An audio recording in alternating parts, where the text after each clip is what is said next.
જિંદગી જીવવાની મજા ખબર નથી મને કેવી રીતે આવે. પપ્પાએ કીધું, બેટા તારી જિંદગી ચાલુ તો થવા દે.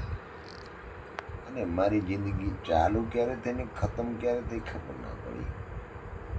જે દિવસે મેં લગ્ન કર્યા એ દિવસે મને એવું ખબર પડ્યું કે મારી જિંદગી એ દિવસે પતી ગઈ. અને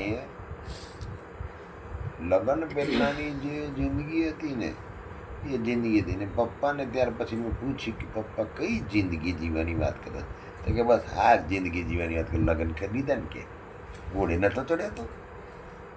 હવે આ ઘોડો બહુ મોંઘું પડ્યું બાપા. બહુ રોજ સવારે દૂધના ચાના ખોનના લાઇટ બિલના બધા પૈસા માંગે. એકવાર ઘોડે ચડ્યો અને અજડ થઈ ગઈ મારી તો.